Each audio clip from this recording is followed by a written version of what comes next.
Всем привет, дорогие друзья! Тема нашего сегодняшнего видео вот какая. На самом деле, мы даже сами не знаем, как в конечном итоге мы это видео назовем, по той причине, что на данном этапе наш механик Влад пытается выяснить причину того, почему появились сзади посторонние неприятные звуки в данном автомобиле Lada Vesta 2018 года выпуска, 16-клапанным мотором и механической коробкой переключения передач. Поэтому все, что вас сейчас ждет, это, так же как и нас, неизвестность. Мы сейчас все это разбираем, смотрим, что там происходит, и в случае чего попробуем заменить некоторые детали для того, чтобы данную проблему исправить. Короче, смотрим, сейчас все расскажу.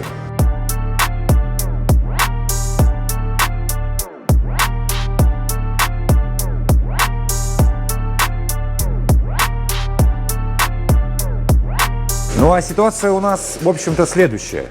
На кочках происходит посторонний стук. Ну вот так по ощущениям из автомобиля, ну когда за рулем сидишь, кажется, что стучит где-то вот в стакане там. Все мы с вами знаем, да, что достаточно неудобно, сидя одному в автомобиле, вычислять, откуда конкретно там происходит сзади звук. При этом, при всем, у нас амортизаторы свежие, им год, мы их недавно разбирали, смотрели, они работают, все прекрасно. Пружина технорессор минус 50 у нас новая. Также у нас стоят на опорниках проставки 3 мм черные. Звук причем происходит от обоих амортизаторов. Ну не амортизаторов, а вот с тех мест, где амортизаторы установлены. То есть что лево, что справа.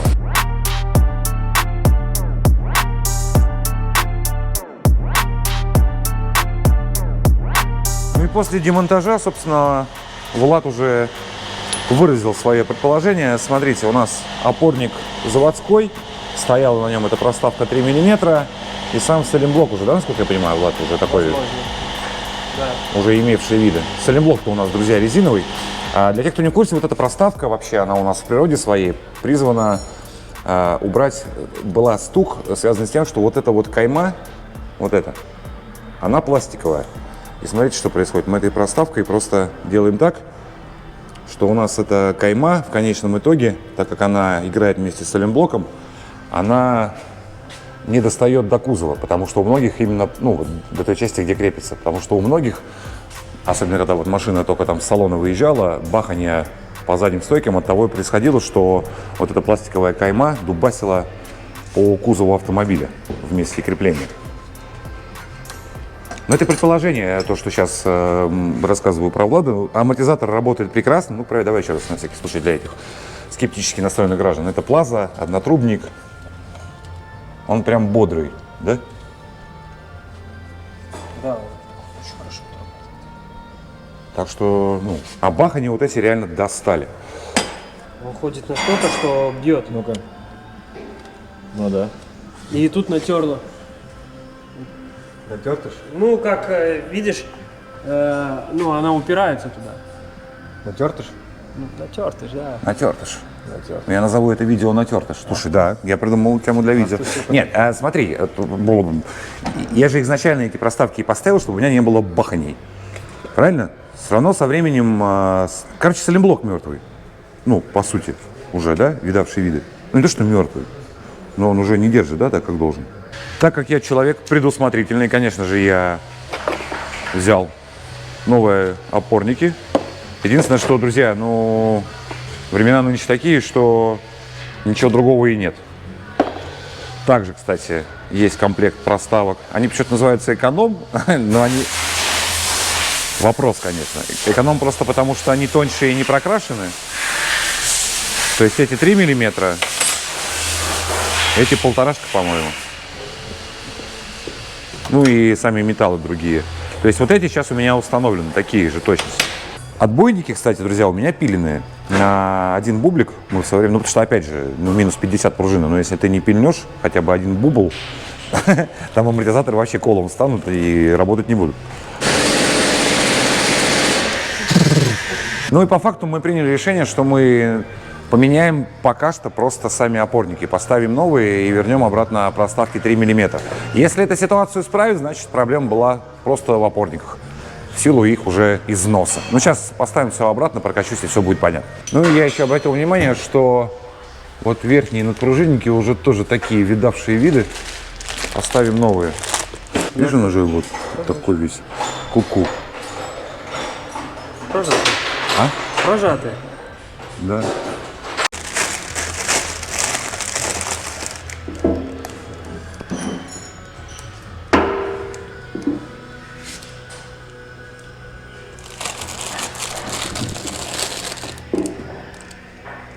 Че? Полиуретан. На самом деле Влад меня отговаривал, ну не то, что отговаривал, он тут все сравнивал, говорил, что, наверное, эти получше 3 миллиметра. Но мне просто интересно, я давно на эти тонкие смотрю, интересно, как будут вести себя они. То есть, ну, КПД-то они то же самое выполняют, что и 3 миллиметра, у них одна и та же задача.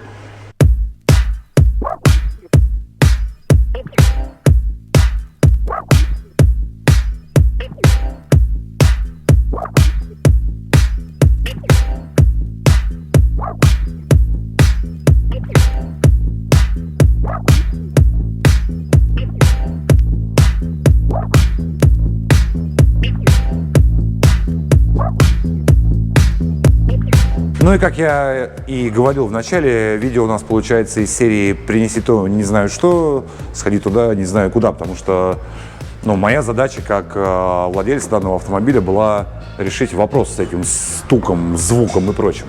Но вот сейчас посредством того, что мы поменяли опорник, поставили тонкую проставку 1,5 мм, поменяли надпружинники и подпружинники, ну посмотрим, решит это мой вопрос или нет. Кстати, обратите внимание, какой есть интересный девайс. Силиконовые уголочки. Так они выглядят. Быстросъемы, то есть их можно на зиму установить, летом снять. Зимой, сами понимаете, да, у нас снега, льды, поэтому уровень асфальта, скажем так, в кавычках поднимается, и не равен час, что можно просто дверью сжахнуть. Да, кстати, пока Влад занимается установкой всего этого обратно, пару слов про выхлоп CVD. 51 резонатор с перегородками внутри. Это абсолютно новый резонатор, я о нем рассказывал. Тут хотел обратить внимание вот на что. Я в видео говорил, что у меня вообще, была такая история, что у меня задняя банка при нагрузке задней оси колотила по... балка била по трубе или наоборот труба по балке, это не имеет значения. И я всегда наваривал 2 сантиметра, чтобы, вот сюда, на эту часть трубы, чтобы она была повыше и не доставала до балки.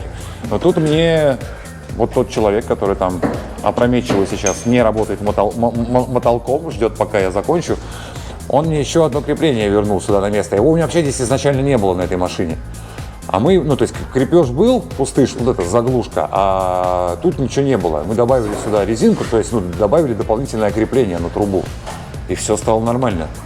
То есть на этой трубе, на плоской банке, я не добавлял 2 сантиметра, я ее просто поставил, и она теперь у меня по балке не бьет.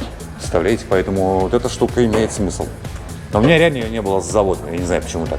Вообще, в свете последних событий, происходящих в стране и в мире, очень интересно посмотреть, а что сейчас вообще вот на Вестах NG установлено. Вот что там за опорники? Эти же Балакова, или как? Кто знает, дайте ответ. Кто разбирал уже Весту NG и вот это то самое импортозамещение. Что там теперь вообще установлено? По поводу там стабилизатора поперечной устойчивости мы все уже поняли, да, что он... В целом картина пока не ясна. Что там они ставят и как это выглядит. И что это за пружины теперь, кстати говоря. Раньше-то были, насколько я понимаю, Римфердер, но их теперь тоже в стране нет. И что теперь, какой там китайский аналог стал устанавливаться на Весту NG, это, конечно, вопрос.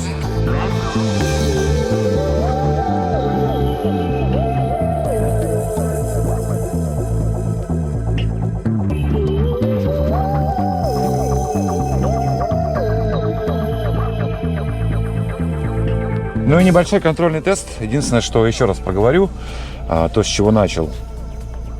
По идее, это надо было бы как-то, может быть, микрофон подсунуть туда, в район задней стойки, чтобы дать вам послушать. Тут от перемены мест слагаемых сумма не меняется. То есть реально, от того, что вы не слышите звук, это ни о чем не говорит. Суть в том, что просто этот звук достал.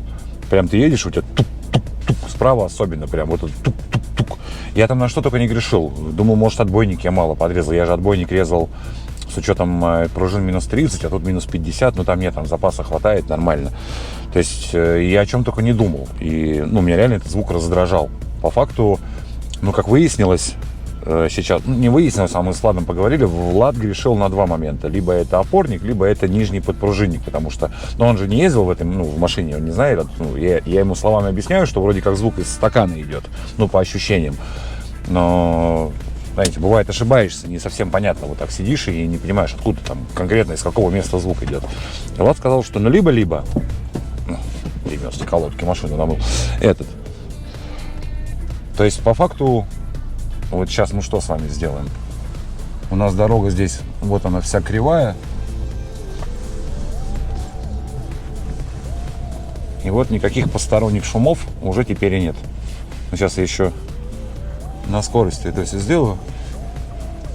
На той, на которой обычно эти звуки происходят. У нас как раз здесь позволяет конфигурация льда и асфальта. Не асфальта, а брусчатки.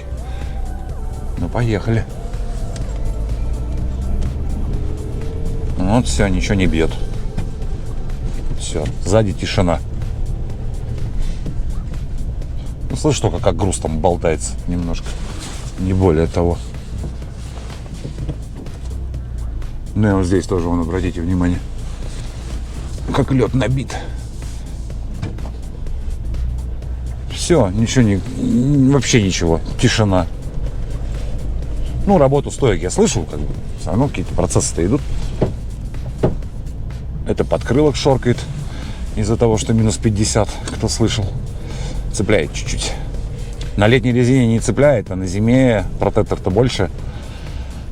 Поэтому немножко задевает.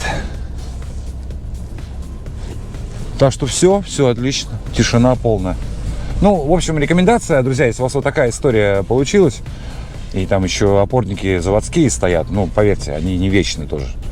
Они постоянно под нагрузкой на них. Вся задняя часть автомобиля держится. Ну, а на этом, дорогие друзья, у меня все. Благодарю за просмотр данного видео и всем пока.